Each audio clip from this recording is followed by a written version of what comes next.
your card on there.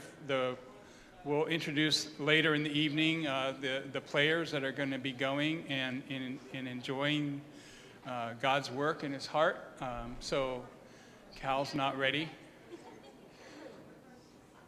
Cal, are you there? He said he'd come in when I called, but he's not. Here he comes, so let's give Cal a hand.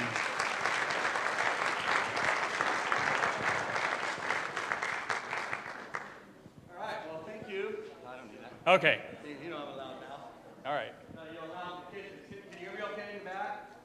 Okay. All right, well, thank you so much for being a part of this ministry. Me and Dwayne, God brought us together probably 20-some years ago in another ministry, and it's really an honor. They can't hear me? Okay. All right, so here we go. Now they can hear me across the street. Okay.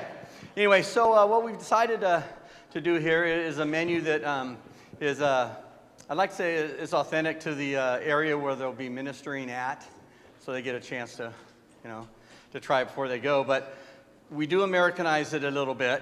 How many people have traveled internationally? Most everybody? Quite a few of you. The food's, I don't want to say it's bland everywhere other than the United States, but we just put too much of everything on it. Okay, so it is a kind of a cross between the two, but it's pretty authentic. This is a menu that I've worked with quite a bit. So it's traditional. Now you get a chance to try something that's going to be a little bit different. So the first course, we're going to, maize is, of course, a corn product, ground corn that they use a lot. Pretty much everywhere, especially in third world, but certainly in Africa as well.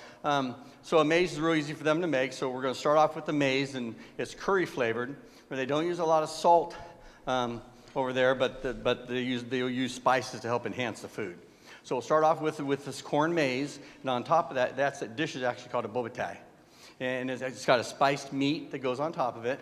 Nothing's overly hot, but everything's going to have a little spice to it.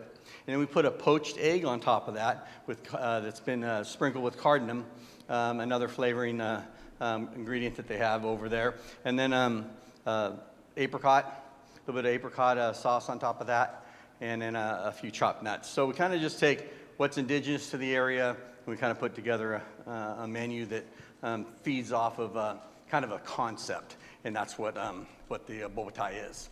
For the next course, that was your appetizer, and your next course is going to be your soup. The soup we're going to do is a sweet potato soup. It's going to be garnished with beans, corn, and peas. Again, all ingredients which are indigenous to that area. A little dollop of yogurt on top, something that they use a lot of. The next course is going to be a salad. One thing you'll find, at least in the Kenya area, is not a whole lot of lettuces. So they don't really use lettuce for a salad like we would. So it's going to be a fruit salad. And the fruit salad it's a tropical fruit, and then fresh, I could say African fresh strawberries, but they're actually from Anderson. Anyway, so that goes on there, and that's going to be tossed in a sweet chili cream. And then it gets a little pele on top, which is chicken thigh that's been roasted off, and it's got a little bit of spice to it. Then the next course will be the entree. The entree is what they call bunny chow is really, it can be almost any vessel of starch, usually a bread of some sort. Might be a bread that's been hollowed out, might just be a piece of toast. More generally, it's a piece of toast. And then they put the stew on top of that. All right, the stew I made is it's a lamb, and it's got the mirepoix with the carrots, onions, celery, potatoes. So it's kind of like it's a good robust. I'd probably call it like a country style. And then we have some garlic green beans with that. And then for dessert, we have a pineapple. Actually, it's caramelized pineapple coconut cake, and that gets a little bit of a caramel cayenne sauce on top of it. All right, so we try to get the spice and the sweet going. I want to thank just a few people because I probably won't be out here again. But the rescue mission sent a couple people to help me out. I really appreciate it. So maybe a round of applause for them, for Scott and Jim.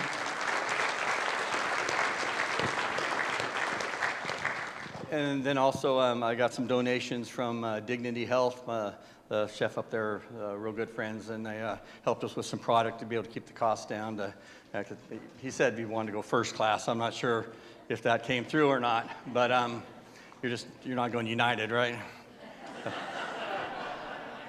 heard Southwest is a little nicer, but anyway, that's the meal for tonight. Thank you for being here and being part of this ministry. God bless you all. Enjoy yourselves tonight. If there's something that comes out and you're allergic or something like that, then let us know. We'll do kind of what we can on that. Enjoy yourselves. All right. God bless. Thank you, Cal. So thank you. And so what we've got is a great team that will come out and they'll start serving the appetizer for you. And so enjoy. And then we will have intermingling in our program. We have some special music and things that you'll be able to do, and we'll be sharing as well throughout the evening. So Tom. Well, good evening. I am first tonight, so I'm actually really nervous. It's funny. But I wanted to start off by, Mac, could you run that slideshow? Restart that thing. I wanted to start off, and share with you about some of the schools that we visited 2 years ago. And in these pictures, it was rolling as you guys were coming in, what I would say will end up making sense. You'll end up seeing in some of the slideshow that there are murals on the sides of these buildings. And when we were there, the teachers, administrators, they call these talking walls. And it's really great. And as they come, it's kind of a yellow building. You'll know they're coming. And there's I think it's an egg, because everything is written in Swahili. So it looks like an egg with the descriptions of the different parts. And then there were many different ones. There were some that had human body, human anatomy.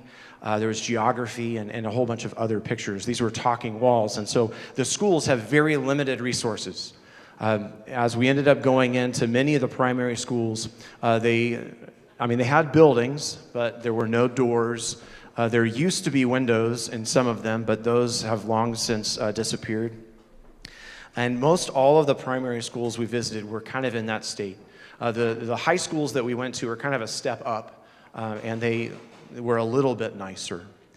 There's very little furnishings in the primary schools we went to. Most of the kids had desks, and it was 2 to a desk, and their desk consisted of, it looked like scrap lumber that they found and kind of put together. There's some pictures with a whole bunch of kids in blue uniforms, and they're sitting at those desks. They carry them around with them. They carried them outside, which was really great to see 2 kids in one desk trying to carry the thing. But then also, as we go through, that's the kitchen in the first school we visited. So you can see that it's very humble.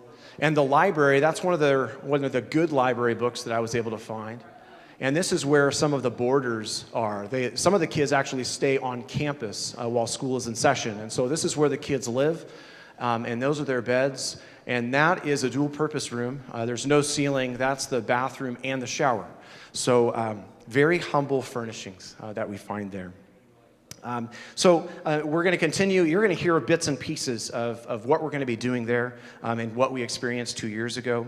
But I had 2 songs that I wanted to share with you in this moment. The first is I Wonder As I Wander. And it's a song that was collected by a guy named John Jacob Niles. And he wrote this song, and he actually wrote this in a diary that was found. He says this: I Wonder As I Wander grew out of 3 lines of music.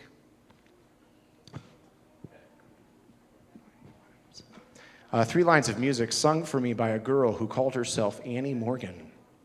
The place was Murphy, North Carolina, and the time was 1933. The Morgan family, revivalists all, were about to be ejected by the police after having camped in the town square for some time. Preacher Morgan and his wife pled poverty.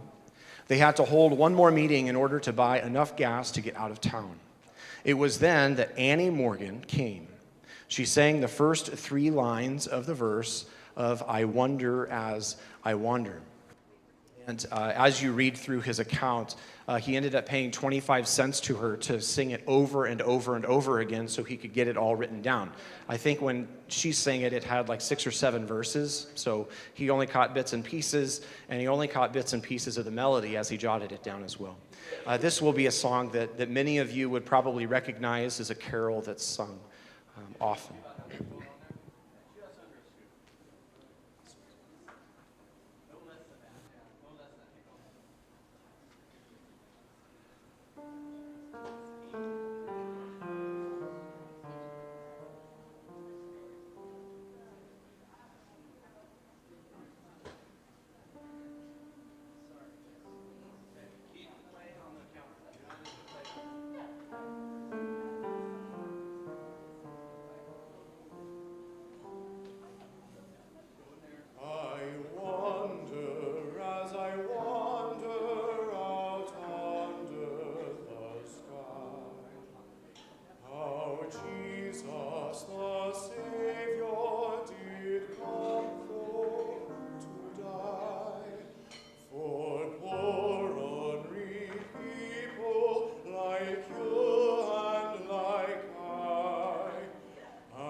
The next song that I'd like to sing for you is one of my favorites. When Aaron and I did this 2 years ago, we ended up sharing a lot more music, but we ended up realizing when you have songs that you spend so much time learning, they're like old friends. And this is one of my favorites that I get to share with you. It's Whither Must I Wander? It's by Ralph Vaughan Williams. And it is composed by Ralph Vaughan Williams, and the lyrics, they came from a poem by Robert Louis Stevenson. The Stevenson poem was entitled Home No More, Home to Me, Whither Must I Wander? And it was published in 1895. And Ralph Vaughan Williams, he set 9 of Stevenson's poems to music, and it happened all turn of the century, 1901, 1904. And and I found this afterwards in some of my reading, after Williams died, they ended up finding the 9th, and then they ended up republishing and adding that in. But this is Whither Must I Wander?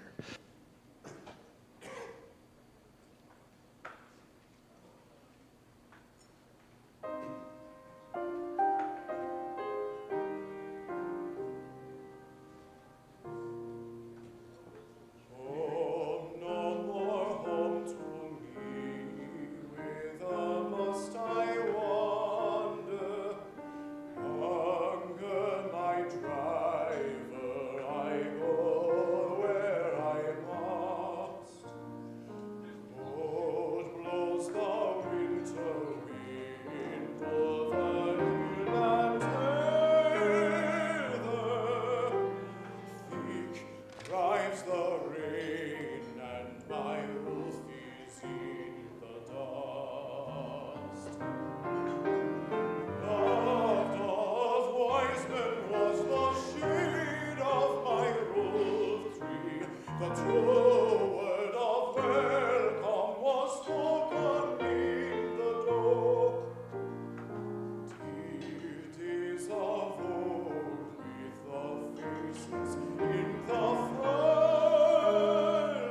shall bring the sun and rain, bring the bees and flowers.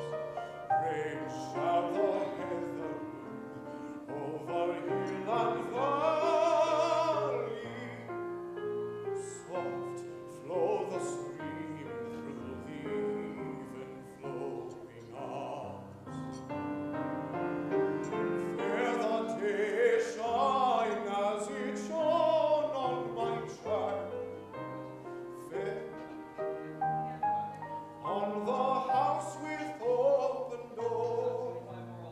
Birds come and cry and twit in the chimney.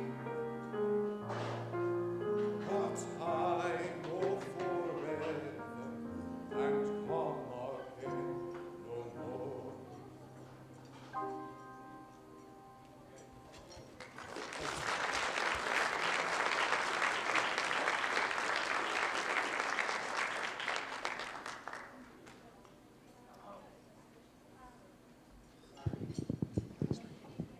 Thanks, Tom. One of the unique things as we went and traveled here to Kenya was the culture of the schools. Every school greeted us with a little ritual. They had either a song, a poetry, or something they had to do as a school, not just an individual, but as a unit. They performed for us, and in turn we had to perform for them. So, but we'd like to share with you a little bit through video some of the uniqueness of what they did for us as we visited them. And every time we visit, guess what happens after you get introduced? You have to have tea time. I have not eaten white bread in 30 plus years, and they eat tea, and white bread every tea time. So I got used to eating white bread again. So here, do we have those, Tom? Yep, let's show.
Did you catch all that?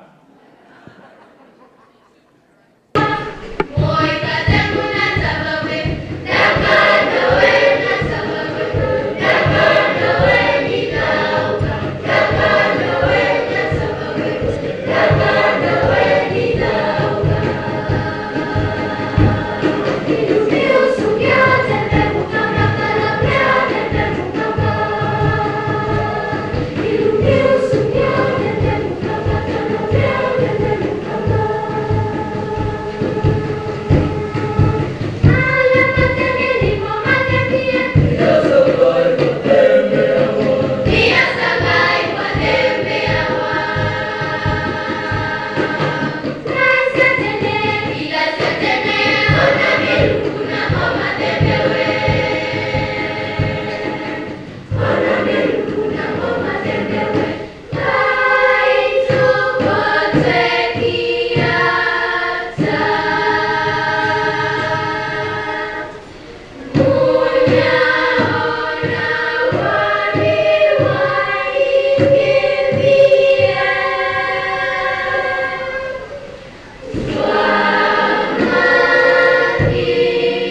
Our traditional people used to play. Yes. Video. I'm videoing right now.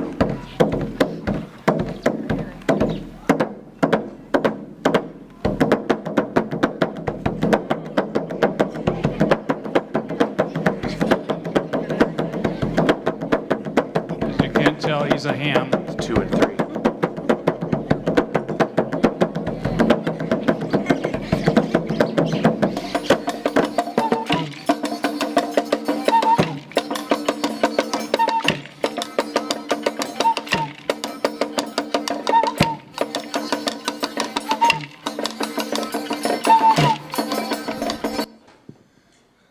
So as you can tell, all of those instruments we buy at Walmart, and the local music store, they are very creative in taking and making out of gourds and many, many things that they have and making their own instruments and making it happen. They don't have a school budget, so they create. And so each school greeted us with a special way. One was poetic in the middle there, you saw, and how they be able to recite things and do things.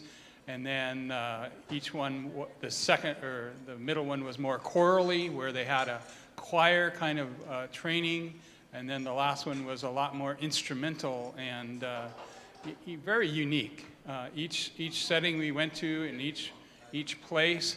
So we had some real fondness of learning how they like to greet and interact and everything. So that was part of our cultural change. They got to hear us just playing our guitar and singing worship songs, and they loved it. So, but we were not near as entertaining as they were, in our opinion. So it was really a great experience there. So I guess, Aaron, you're on.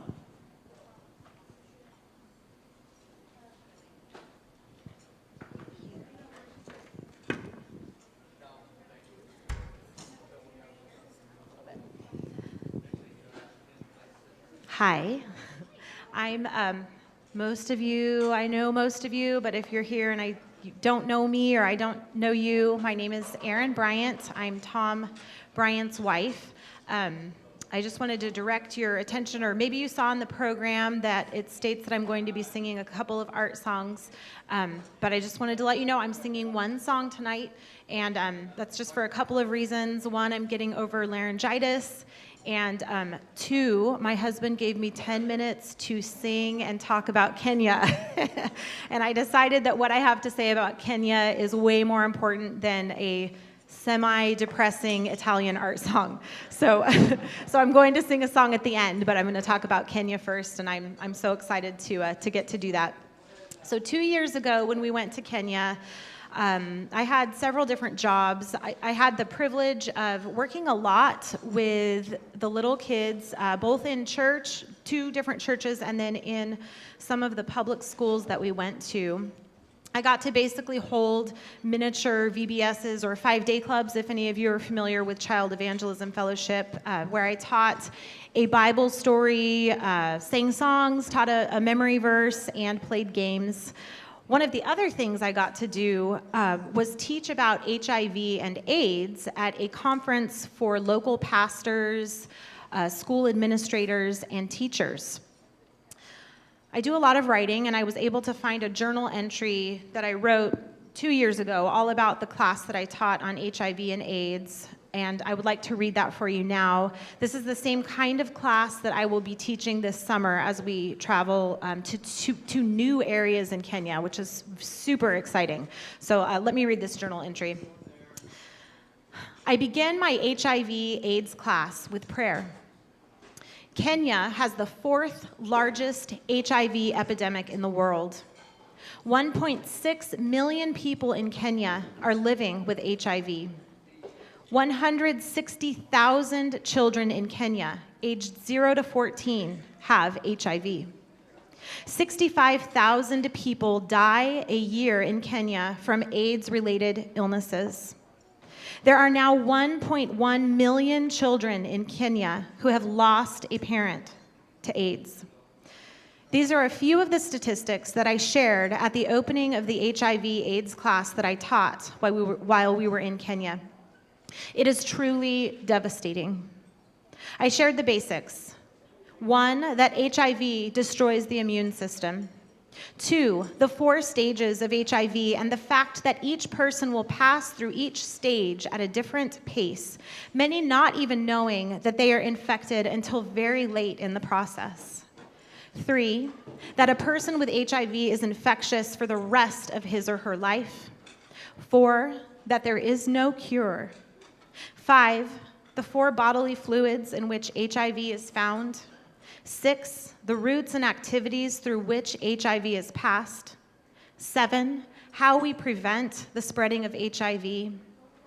And finally, I closed with some thoughts about the compassion that compelled Jesus to touch the leper in the Gospel of Mark. Leprosy, an ancient disease that brought with it the burden of humiliation and solitude, that made outcasts of people. And couldn't we view HIV as today's version of leprosy? In Kenya, HIV is shrouded in shame and secrecy, loneliness, contempt. These feelings perpetuate the spread of this ugly disease. Couldn't we love those with HIV rather than scorn? Couldn't we touch rather than distance ourselves? Couldn't we, sons and daughters of the Father, allow the Holy Spirit to soften our hearts so that he could then guide us along paths of compassion and empathy rather than of judgment? A challenge, a difficult topic, all of it. For these people are proud and they are private.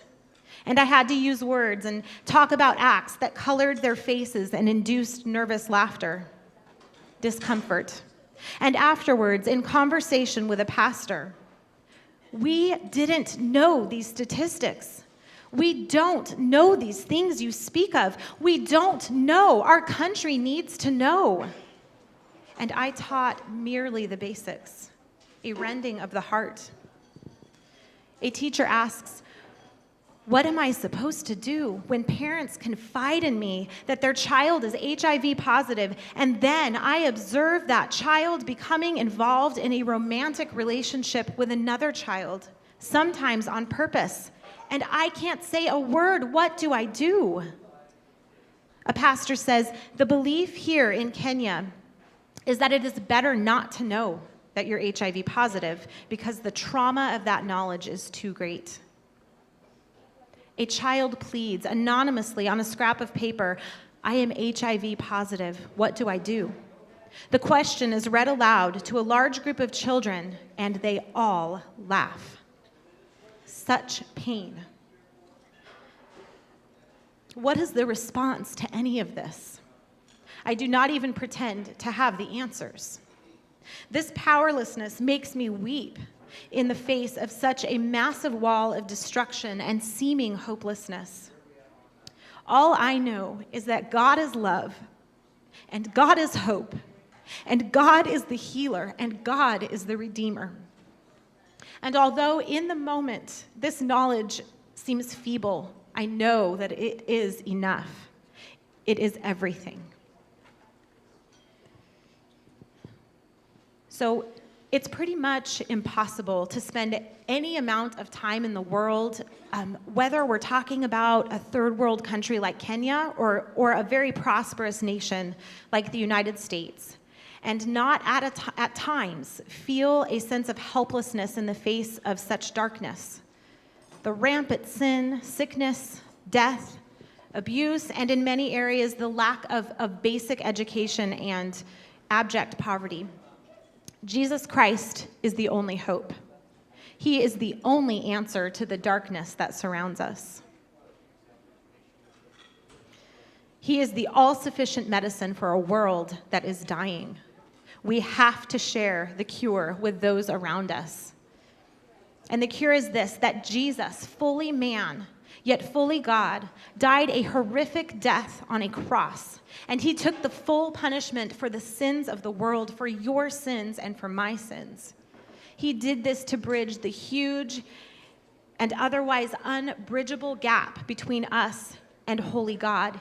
He did this because he loves you and he loves me so very much. If by chance you are here tonight and you don't have a relationship with Jesus, I urge you to talk to one of us afterwards. You can talk to me or Tom or Dwayne or probably any number of people here. Choosing to surrender your life to Jesus would be the best and most beautiful choice that you could ever make. I'm going to sing a song right now that really provides a staggering contrast between the darkness that we see and experience on this earth and the magnificent glory that we will one day participate in if we have given our lives to Jesus, the risen King. The song is called Holy City. It's a religious Victorian ballad dated 1892. The music was written by a man named Michael Maybrick under the alias of either Stephen or Stephen Adams. I'm not sure. You can pronounce that name a couple of different ways. Lyrics are by Frederick Weatherly. I was just introduced to this song several months ago when I was asked to sing it at a funeral. I had never heard it before, and I really fell in love with it.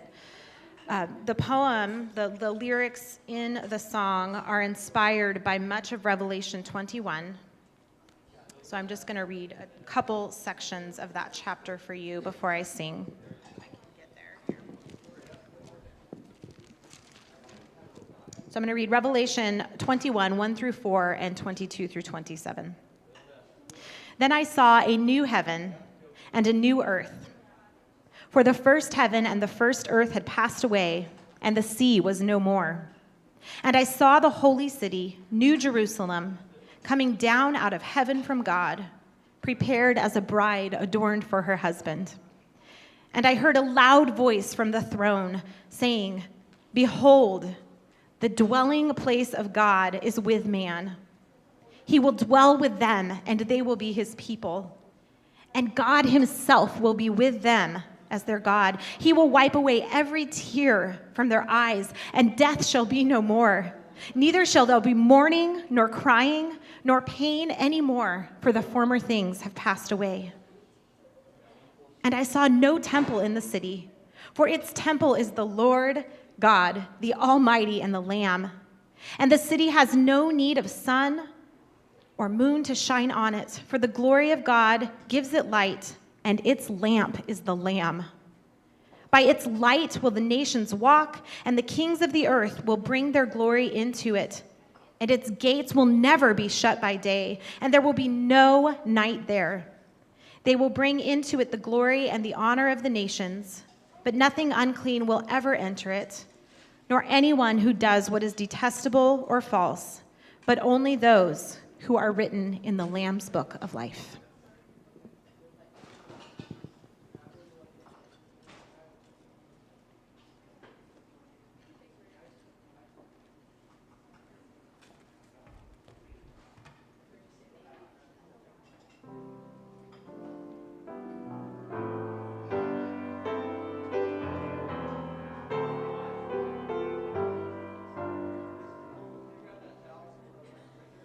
Last night I lay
we'll just pause for a moment and let you enjoy your soup, and you can have some conversation, and then we've got some more special music and treat for you coming up here in a few minutes, so enjoy.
Well, I hope you all are enjoying your food. It looks delicious. Just keep on eating. And I wanted to talk for just a second before I introduce our next special guest who's going to be performing for you. One of the things Erin was this keeps doing that. One of the things Erin was talking about before she sang Jerusalem was about how dark it is there in Kenya. But one of the lights that we experienced is very different than here, is that the Bible is a tested subject in school. And so when we talked with Lois and Hoyt, who ended up going back, I think it was 27 years ago, to minister there, the fields were ripe for harvest because the people who were there, they had the head knowledge of what Christ had done. They knew all the Bible stories. They just hadn't made the heart connection to that. And so as Dwayne is doing abstinence, or as we end up sharing at the schools, they're tracking when we end up talking about David and Bathsheba. And I mean, they're tracking with all of the stories that we're telling to try to, prove the point, right? And so there is a light. And so the school that Lois and Hoyt built, the Bible college that's there, has been pumping out pastors over the last couple decades. And that school's pastors then have been filling open positions at churches that they're planting. There are a few churches that are in the infant stages, and we're going to be able to visit that area. It's Bungoma and Kisii, which is in western Kenya. And there's, I think in Bungoma, there's couple Bible studies we're going to be able to visit. And in Kisii, there's maybe one or two small gatherings of Christians. But again, the Bible college is going to be, building up and bringing up these pastors. They're going to be able to step into those roles and help build those churches. So I wanted to share with you just that little snippet about there is light there, and it is an exciting time. But this evening, it is my pleasure to introduce our next person here. Come on, buddy. Come here. Everyone, please give a hand for Graham Engstrom. Come here, boss. This one. Yeah, that's what I'm talking about. So I remember the first time I saw this young man play the piano. I was at my kid's school, and it was a what do they call those things on Monday morning? Assembly. Yes, it was assembly on Monday morning, and they ended up introducing this guy, and he came out and he started playing, and I was shocked and amazed. So here you go, Graham. You can introduce your song for us. My first song is going to be Dragon Hunt.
My next song I'm going to be playing is Jumping Jazz Cats.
My last song I'm going to be playing is Furley's by Beethoven.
Well, that's great.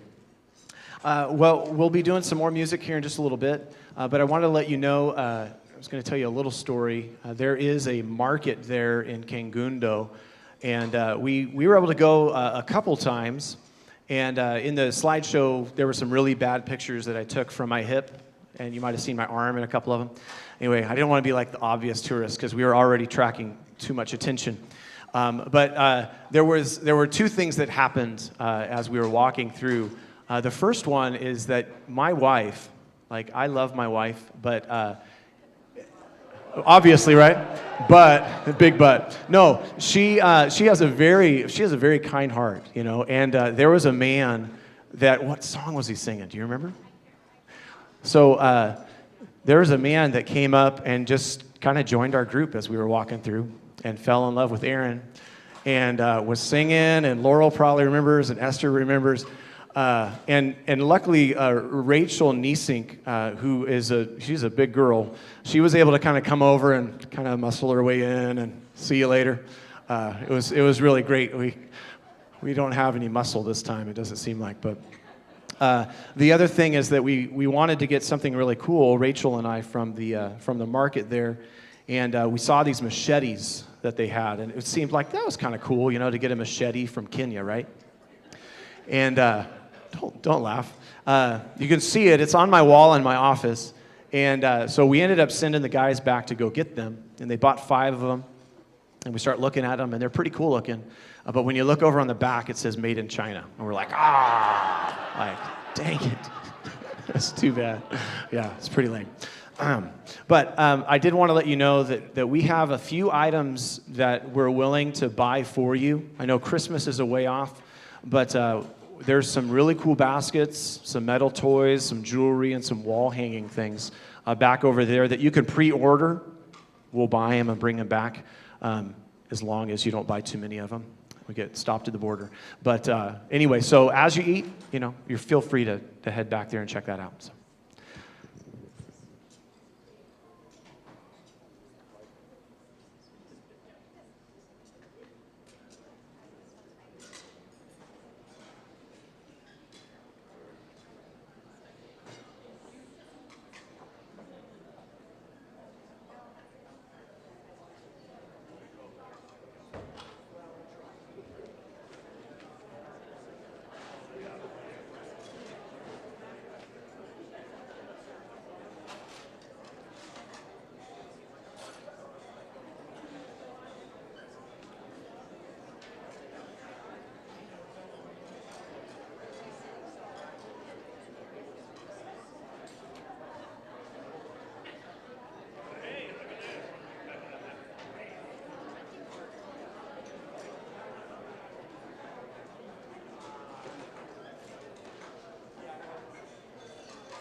Are we on? If you could make your way, we'll start serving dinner, this big course that we'd like to have you, Cal would like you in your seats, and then you get your plate fresh, so head to your seats, and we'll finish off. And while that's going to come out, I'm going to explain something. Not only is there a table of stuff that you can buy, next to it is a table. Let me explain a little bit about that table. That table are items that we would like that have been requested by the mission, the Bible school, or the schools over there to do. So you're going to see some balls on a table. So we hope to go over and give each school balls. Their balls they get are really, really cheap. They don't last very long. So we're looking to kind of upgrade, give them either volleyball, basketball, or soccer ball, and help them with that and help them with the recreation. And they desperately need needles to blow the balls up and pumps. So we're hoping to help each school out with that. Then you'll see cameras. I'll share right now a little briefly with Brian Winstead here, who's here tonight. He's with the Enterprise School District. I spent 2 weeks ago, I shared with his staff, all principals sitting in a room. I said, how about us partnering with your schools? And they just like, oh, you should hear some of the stories, and I'll share one. One of the principals has responded in saying, how about we do pen paling and correspondence, and then the second level and third level. Well, the third level, it blows me away. They want to be able to take kids, a couple of their students and teachers and principals, and go over there in 2 years, be there and minister to that school that they've been corresponding with, and then challenge that school to maybe bring back a couple of students to be exchange students. So what Brian and his teachers and principals are buying into is, as I shared with Brian has 85% poverty in his school district. So is it any comparison to the poverty that these kids are going to be exposed to in Africa? Nothing compared to. But it'll help them culturally and vice versa corresponding. Although, Brian, one of the principals I talked with this week, he says he wants to do all of his typing via iPads, your iPads in your classes. Well, guess what? My kids in Kenya, they don't got iPads. So now I got to work out how do we download and how do we possibly scan so the technologically kids in Enterprise School District need to read these letters. But it's a great challenge because now we get to bridge a cultural gap that these kids in Africa are now going to come over, in a sense, to hear about what's happening in Redding. This principal got so jazzed, he's going to do this Google presentation because I'm going to go over there and show a video to these kids and say, hey, this is where we're at. So he's going to make a video where it zooms down on Google so far, and then he's going to get a drone and finish all the way the rest of the way to his school and finish that visual so these kids can see, oh, that's where those kids are. And so I'd like to do the same over there, is take some visual so I can come back and share that with Brian's schools so they can see who they're integrating and working with. How exciting is that to be able to challenge them and be able to do that? In fact, I'm going to encourage the Kenyan kids to kind of talk about God to the American kids. So the Kenyans are learning the Bible stories, but the African and the American kids, I know Brian would love to do this, but it's a little more difficult. So camera. So I'd like the camera so the kids can have pictures, so the kids here can know who they're corresponding with. It also elevates their game to be able to be technologically learn how to do this. Kindle, you're going to see there, a Kindle is going to be for our mechanics. They lack volumes of information. When we were there 2 years ago, they had one manual that was about as tattered as, it was it. That was their only resource. So we feel you can get on a Kindle volumes. We don't have to, literally, I know there's some men in the church that have offered to send their volumes of mechanic books because they're outdated. They don't use them anymore. But to carry that, it's a logistic nightmare. So The Kindle will allow us to download a lot of this information, train them. If you keep hearing any drumbeat here, it's all about training. We're going over to train so they can continue on to do many great, great things. The next item is flash drive. Flash drives will help us because you can get so much information to train with and leave behind. Because if I printed it all out and carried it again, it's volumes. But if I gave it to them, they can reproduce it at their need. And they can have it at their disposal. So the schools have a couple of computers, but each of the students don't. If you looked at the videos as they were playing, there's lucky if there's a light on in the room. You know, we're a little foreign if we don't have outlets in every corner, and these kids don't have a place to go and plug all their toys in. One common little place to go get running water, to get drinking water on the school campuses and things, so it's far, far different than what we experience here. So the next item is videos. I got an email from one of the teachers that when we had taught there, she says, it has been working so much. The absence program is so powerful and effective. We have not had a pregnancy since you've left. Would you bring us more information and training and videos and anything you can do? So it led into they would like any kind of training videos. So we're getting VeggieTale. They like to play those because guess what? The Bible's taught in these VeggieTales in a creative way. We've got them sitting on our shelves.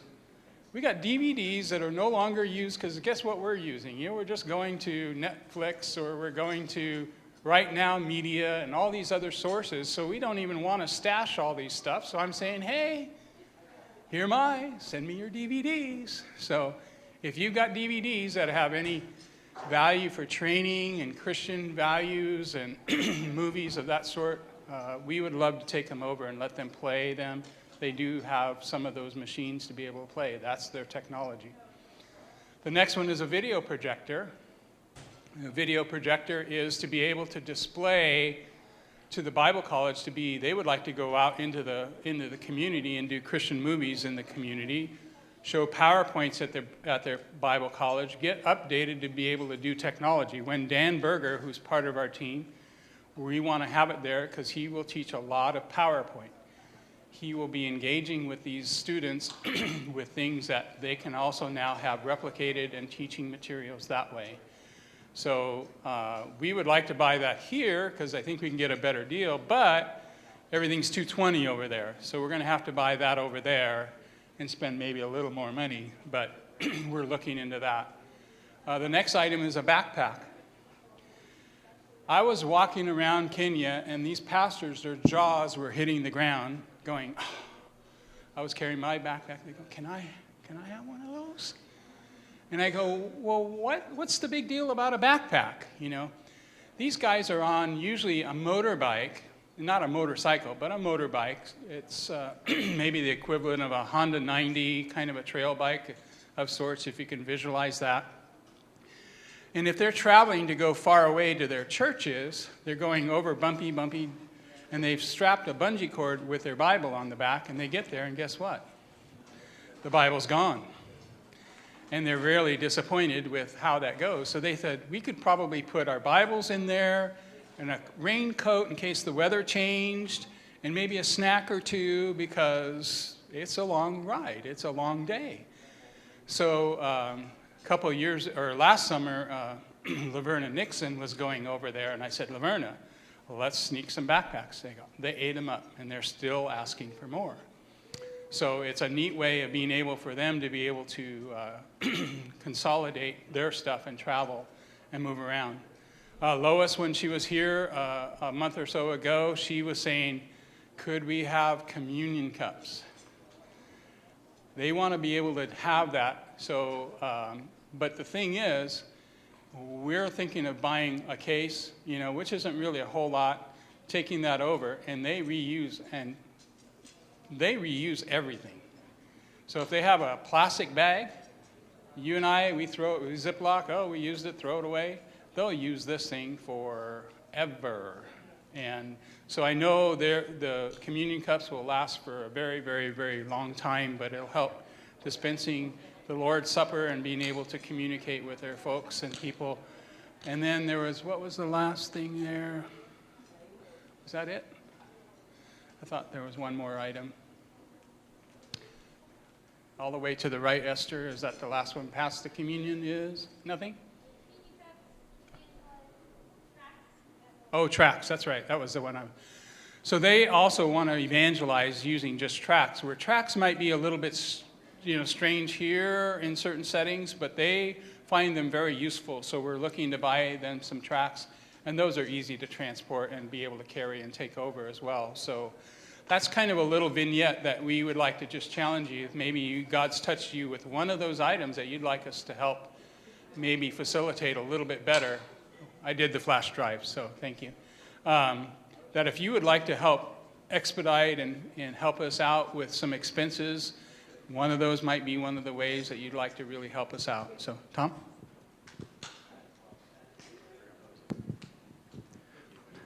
I'm going to share with you a song in just a moment, but I forgot a really important thing, and that's my music. So, so in just a moment, I'll be right back.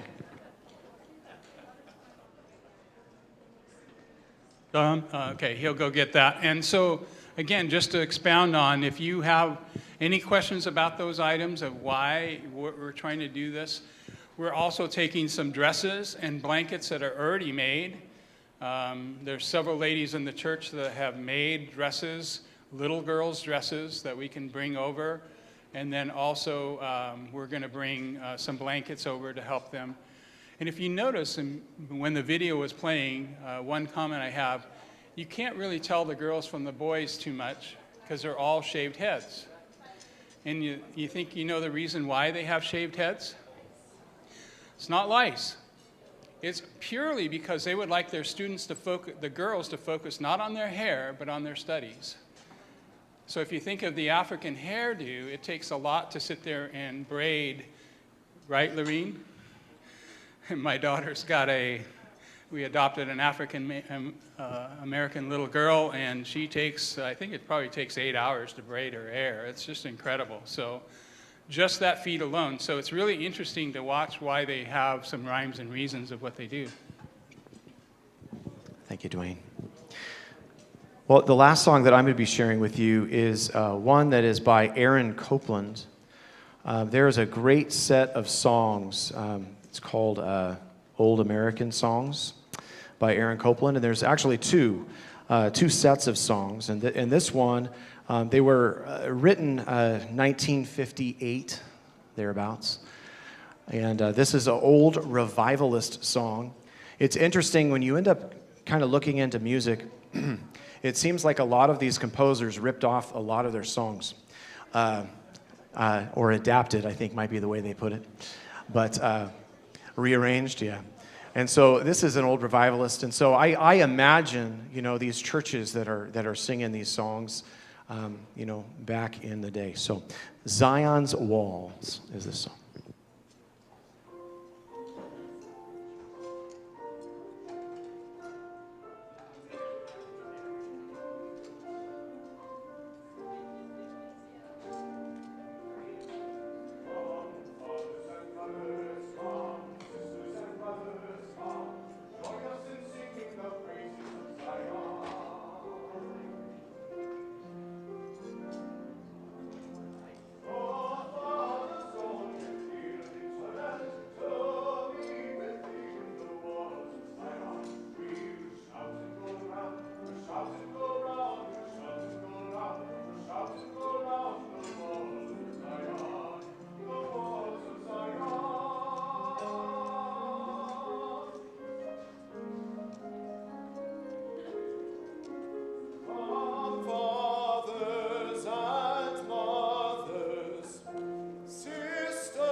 Don't you feel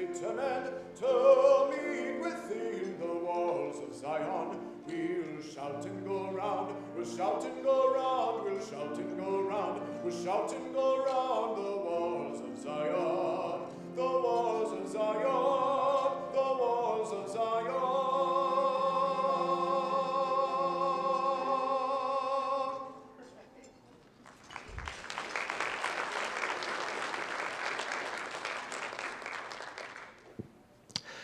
Next, I'd like to invite up David Laraway.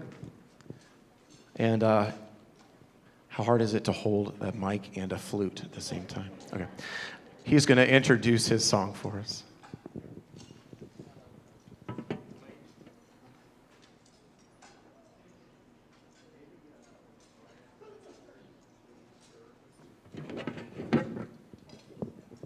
Now, Tom, you know it's not a song.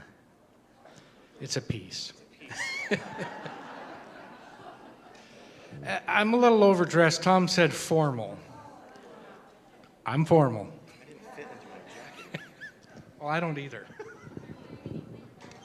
Boy, after eating, it's going to be tough. I'm going to play two movements from a sonata in A minor by Johann Sebastian Bach, his sonata for unaccompanied flute. I'm going to be playing the third and fourth movements, the Sarabande and Bourrée Anglais.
Thank you, David. That was awesome. So while you're finishing up, I'm going to ask my team to help me with a little duty. So Troy and some of the staff, if you could help me real quick. I need you to dispense of some of these things. You're all going to get some special water from Africa.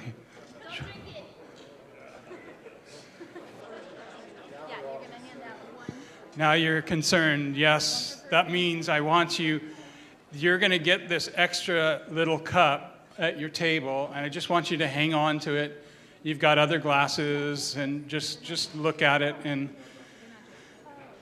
be, in your observation as we talk. The team will get it out and dispense it for me. You're going to look at it and go, what is that? So this is something that I do a lot in schools. Well, I used to, Brian. Brian left. Where'd he go? Just to kind of give you, I teach abstinence in the public schools, and last year ACLU shut me down because abstinence only is not effective. It needs to be a broad range. It has to have all the contraceptives. It has to have morning after pill, abortion. It has to have everything in there. And it's really sad because the new curriculum that's California approved has, so I teach that there's 3 consequences to sexual activity outside of marriage. 1, you have the possibility of a baby. 2, you have the possibility of having an STD. And 3, you have that possibility of having a whole lot of emotional pain. So California curriculum does not teach emotional pain, except if you happen to have an abortion, nobody should be able to tell you, no, no, no. That's bad emotional pain. So the fact that you might have killed your baby and think 20 years later that I feel bad about that, that doesn't matter. So you might have had the inability to ever have a baby. That doesn't matter. So now that you've got your glasses, I'd like some volunteers. I'd like you to hold up your glass, and I'd like some volunteers. So John Kraft, I'd like you to bring your glass up to me. Let's see. Mr. Null, would you come up here with your glass, please? Let's see. Who else do I have? Kay, how about Miss Kay? Would you come up with your glass? Miss Kay, Jern, please come up with your glass. I need one more volunteer. Let's do one more. Susie, you want to bring your glass up here? Do you have your glass ready to come? So what we're going to do is we're going to take these glasses while she's coming up, and we're just going to have everybody just a couple of times. Okay, well, I'll do one more here, okay? So this is all we're going to do is just have each of you just swap some water back and forth. Oh. Okay, now what I want, you guys go back to your table. Go back to your table. Now what you're going to do is you're going to pause. You're going to stand up. Everybody's going to swap water right now.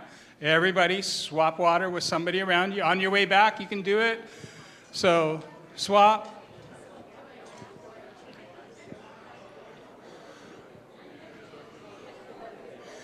Everybody's swapping a little bit, doing a little bit here, there.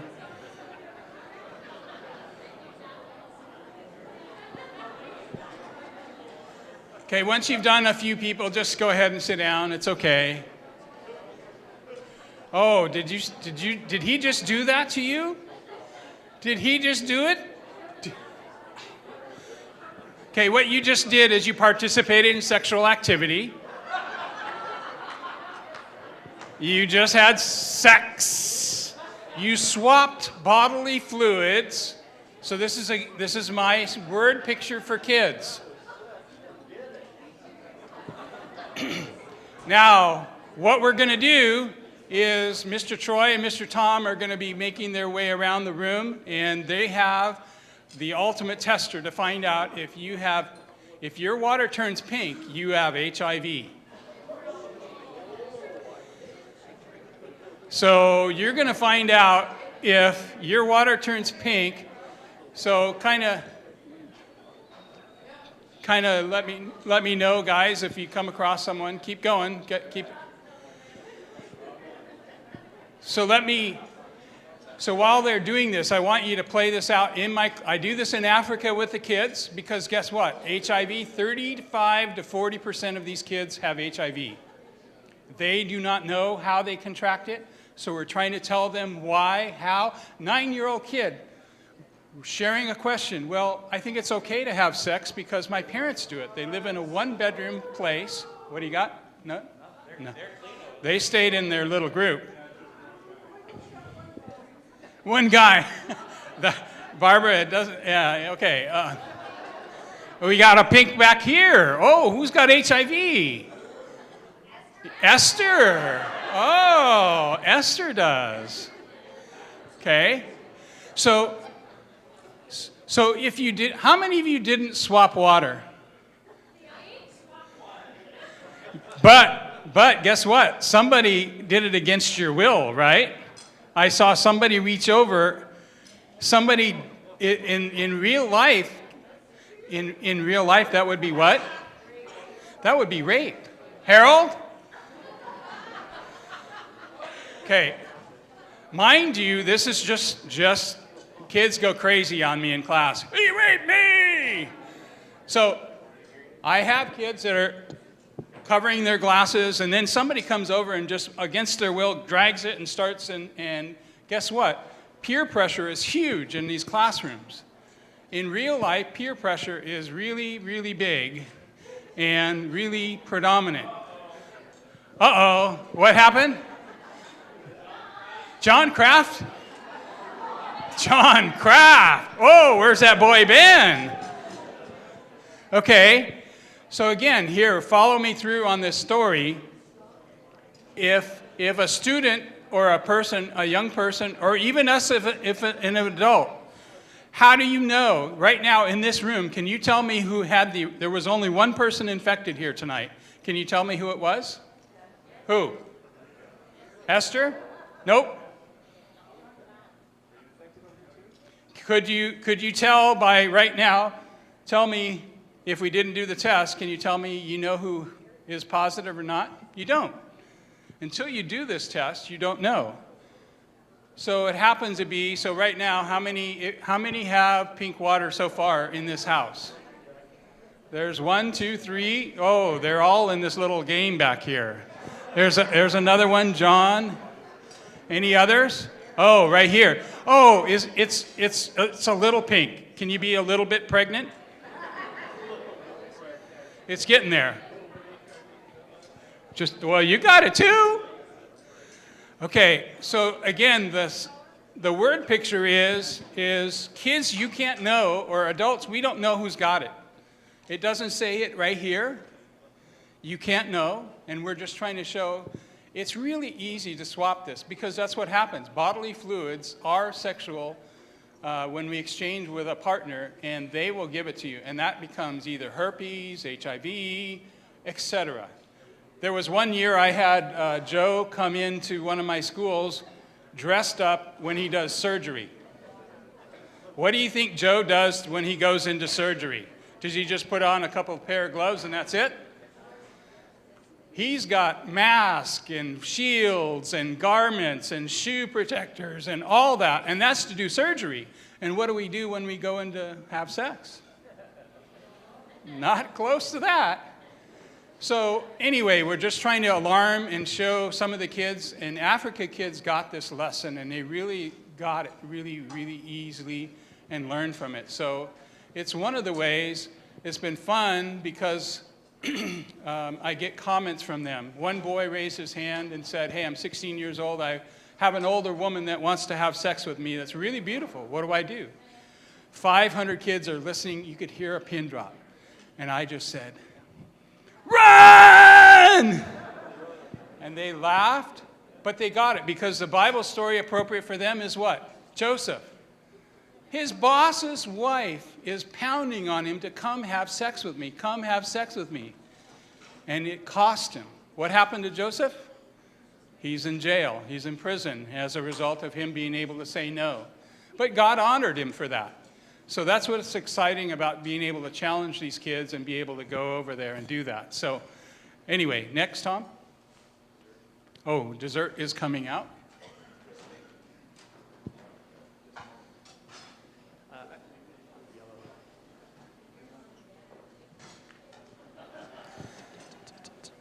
I just wanted to share with you, Dwayne, you can stay here and fill in my gaps, what we're actually going to be doing. I know we've talked like little bits and pieces, but I wanted to kind of give you a real lay of the land, and they're going to be bringing out the dessert here, and it sounds amazing, so get ready.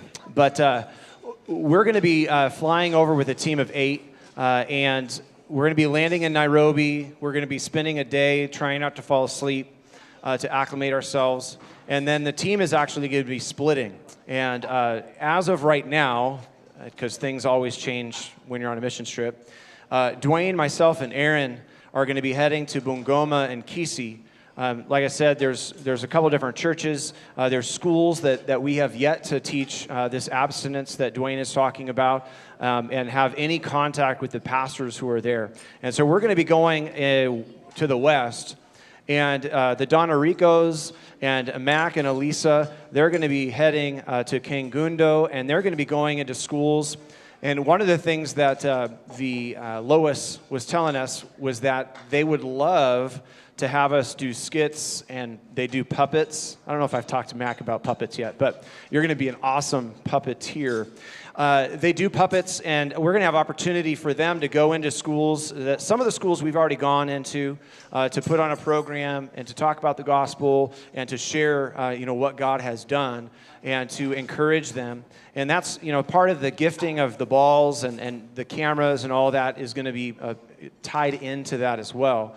But when we go into Bungoma and Kisii, Dwayne's going to end up kind of leading the charge and doing some of the cup thing.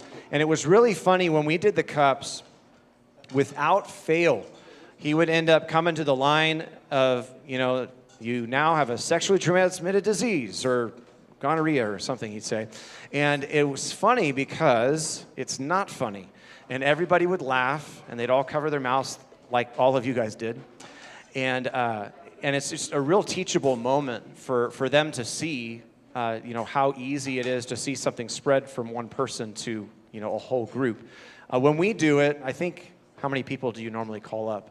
10, 15, depending on the school, right? We call them up in a line, and so, if it's their friends and stuff. And so it's a great time to be able to connect what is going on with the kids who are there. Imagine for me, I'm doing it in a classroom. You didn't really move around a lot. My kids in schools are just running around and swapping and doing this over and over. So there's a lot more HIV happening than, this is a very conservative. If we would have gotten a different pastor, we would not have HIV in our community right now. So John, you were the carrier. You brought it to us, so you spread it. He was the one. He was the only one. So I'm going to go to Kisii. Kisii is a Maasai tribe. And think about what they do with the Maasai girls. At 5 years old, they're destined to be going to get married to a guy much older later at 12 years old. At 12 years old, they're going to do a female circumcision on her. Barbaric, absolutely ruthless, no need for it whatsoever, and it's public. They make this 3-day event and go into this and bring her out right in the middle of take any old knife to do the job, and I don't want to go any further, and that's it. So the churches, the pastors are asking, how do we speak out against 11 and 12-year-olds being given away for a dowry at 11 and 12 years old? And I say the church should be the champion to speak out against this, against female circumcision, against any. So I want to be able to champion these pastors to raise the bar. The church should say, no. Is there any 12-year-old girl that's ready mentally, physically, emotionally, spiritually, ready to be married? I say not. And we should be leading the way. Well, tradition. It's tradition. So we're trying to go in with this underlying, helping them to be able to change that, help them understand real reasons why they shouldn't do that. And we're going to have opportunities to teach in the churches as well. And so we did the abstinence training in the churches, which was very, very similar to the schools. And we have opportunity to preach, which I don't know if John, I think we did talk about preaching with a translator. Did you ever preach with a translator? Yeah. It's the weirdest thing, because you get to say, like, not even a full sentence, and then you have to stop, and then he says something in Swahili, and then you start, and so it hurts your head. But we're going to have opportunity to preach. Dan Berger, who I think is still here. He's still in the kitchen. He's helping out in the kitchen, working hard. Dan Berger is going to be able to come, and he's actually going to be staying a lot longer than us. He's going to be there about a month. Dan Berger is going to be helping the college, the Bible college there, with some of their teaching. There's some vision and some dreaming going on about adding a 4th year to their seminary, and him partnering and working with them to try to develop that, see what that actually looks like. But Dan is also going to have opportunity to preach in the churches as well. It's an amazing thing to be able to go in and to have that instant connection with people who are, forever, however many miles away it is. So it's going to be great. I see Dan. Nope, he's not coming out. Anyway, go ahead. So that means we're doing training. Again, when we went last time, we were ready to do what the Americans we like to do. We like to do projects because we like to build and paint and change. We found that towards the end that we decided to train these people so they would be able to be equipped to carry on the work. And that's what we're trying to do again, is create this template to where we can train them. We can, actually, the living wage for an African is what? $1 a day. We said we could give you all the money you want to help you guys paint and buy the paint a lot cheaper than us to spend our time painting and not wasting our time, but we could be training and working. So that's our objective, is to have, like, Dan, Dave Donarico is going to go over and do mechanics. Cindy Donarico is going to do some seamstress and working in the sewing. I'm going to do some the abstinence training, and this is why the flash drives and leaving a bunch of information that they can continue on. When we finished teaching in the schools last time and coming together with pastors and teachers, I said, would it have been better if I had taught you and then you taught? They said, no, it was better to see how to do it and then you train us how to do it, and it became much more effective. So it's just some of those things we're really excited about going back and doing again. Yeah, and we have opportunity. We've told them, like, these are the different subjects that we'd like to try to help you with or teach. And when we went 2 years ago, and we're probably going to end up doing it again this year, is fairly simple stuff like, a marriage class. Dwayne, last minute, thankfully, has a really great memory, because we didn't have anything with us, and was able to pull the 5 love languages out of his head. Does anybody remember 5 love languages? Probably you do. It blew their mind. And it was just the men, because at that point, the women went off and were learning something, and we ended up doing 5 love languages with the pastors and the other men that were there. And the really cool thing about it is we got done with the whole training, and they were all in and very focused. I think it was the next day or maybe 2 days later, one of the pastors came up, and I'll let Dwayne tell the story because you'll probably remember, but... Yeah, well, he came up and he said, it works. I know what my wife's love language is, and it really works when I know what it is. And he just said, we never did it. We never were hitting, they were missing in, and he goes, it's amazing. She knows mine, and I know hers, and we love each other better now. So it was neat to just see some ways they can communicate and take little tools. It wasn't super major because they were having difficulties in their own relationships, and we were beginning to address them as married couples. So that's one of the aspects of trying to do marriage, and then also do Oh yeah, and that was really cool because for me and Tom, we were going like, who's married to who? Because the guys were over here and the women were over here, and like we didn't know who was married to each other. There's only one time that I was able, Makosi and Right. his wife came up walking together, and I was like, oh, this is your wife. And I was able to get introduced, but like all the other times, I don't think I was really introduced to their wives. But. Right. So it's just helping them to experience a little bit different. It doesn't mean they're totally wrong or awkward, but how do they begin to communicate? And we began to see marriages of Bible students that were going through, couples that were really strained, got help in being able to get their marriage on track and be able to be serviced for God. So what an opportunity. So they want us to do financial, marriage, and so many other things this time. We can't squeeze it all in, but we're going to try and do what we can. And lastly, one of the visions for this trip especially is to create a template. And I don't know if we've talked about that yet or not, but create a template that will be able to be reproduced. Not only when we go to Kenya, but also if we go to Czech Republic and other places. And so, you know, we've been talking about what this might look like. That way, in years to come, we'll be able to put together a team, and we can send people. You know, we have people that want to do sewing and seamstress stuff. We have the template for that. We have the resources. We've talked to the college. They know, you know, how to take care of everybody. You know, right now it's very rough. We'd be sleeping on the floor if we stayed at the college. But there's vision and dreaming going on of setting them up to be able to bring in teams to really go and help minister to those around and trying to elevate the Bible college in the community. People already know about it. Like when we were driving around, there was one time we were driving back really late from Nairobi, and there was a scary road crossing that you'd see like in a movie, you know, with guys with guns and stuff. And so they stopped us and shone the light in the window. And Gideon, who was one of the pastors, he started talking to them. And I'm pretty sure they weren't talking in English, but we heard Lois and Hoyt and Osborne. And it's, okay. Like they know Lois and Hoyt in the community. They know about the Bible college. And so we're hoping to like kind of elevate the Bible college in the community and with the leaders to just be able to make it a resource and a hub for a lot of more work that could be done there.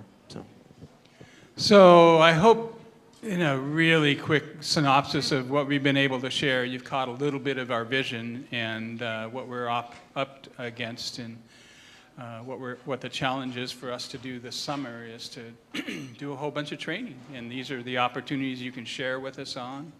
I'd like to pause and maybe grab our staff while they're still available and be able to thank them for their service. So, hey, staff, if you could come out. These are our high school kids, predominantly, especially the one that's out here right now that's got the most plates. She's our oldest high schooler, so,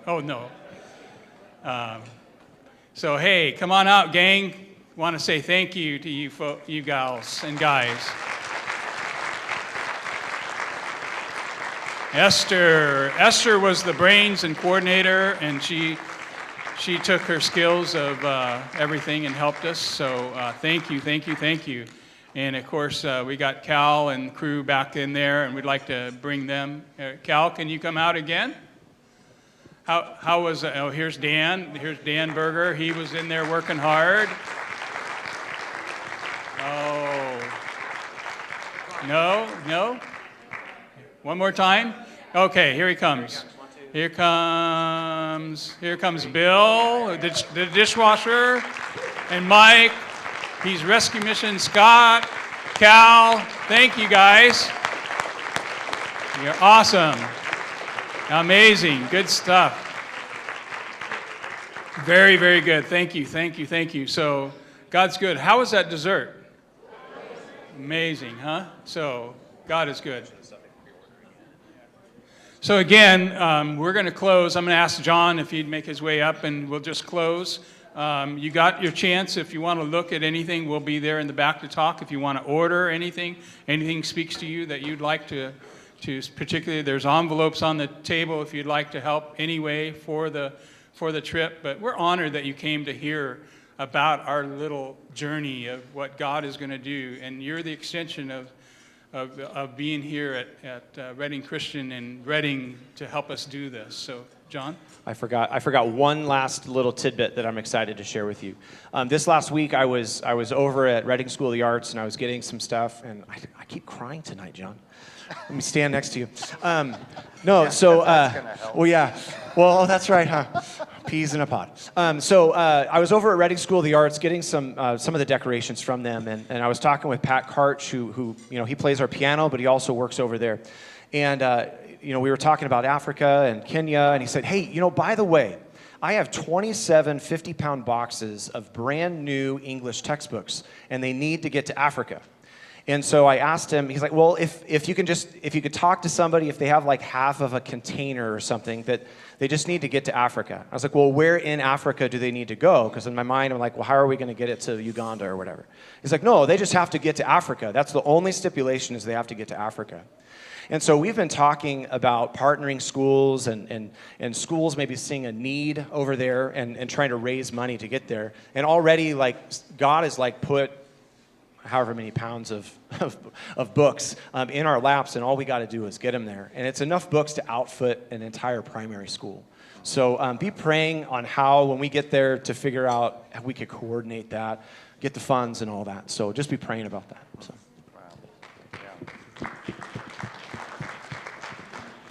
You know, one of the things that I love about an evening like this is you get to catch a glimpse of how the God who is doing incredible things here in Redding is doing incredible things in Kenya. And that it's not about what we have going on here, but it's about us being a part of what God is doing in our lives, in our church, in our community, in our country, in our nation, and in the world. And so I hope that as you have spent the last few moments here, that you have caught a glimpse of what God can do. And that as you go from here, that you are motivated to see how you can be a part of encouraging this team as they go. But then also, that if you're not making a trip across the Atlantic Ocean and across the continent of Africa to go to Kenya, that maybe you'll take a trip across the street and talk to your neighbor who's there, who needs to know Christ. Lots of people all over need ministering to, and it's the same God who can do it. So let's pray together, and then we'll wrap up our time. Father, we thank you so much for your great and amazing and abiding love for us. Father, we thank you that you've called us into a relationship with yourself, that you've given us your Spirit, that you've given us new life and purpose, that you've given us hope for eternity, and that beyond that, Father, that you have called us to serve you through serving the people around us, and to serve you for this team by serving the people there in Kenya. And Father, we are so excited to see them go and to be involved in not just doing, but in training, so that the doing continues, and that the work of bringing wholeness to brokenness can go on and on. Father, we pray that as this team goes, that you'd help all those last-minute preparations, that you'd help the last funds to come in, that all the details would fall into place, so that as they go, they can focus on you and what you desire to do in them. And that, Father, that as they return, God, we look forward to seeing and hearing what you have done as you bring glory to yourself by doing your work, seeing people come to know you, and seeing lives and eternities changed. Father, we thank you again. Thank you for this evening, for a great meal, great fellowship, and for allowing us to be a part of a great work. In Jesus' name, amen. Thank you, everybody. Appreciate it.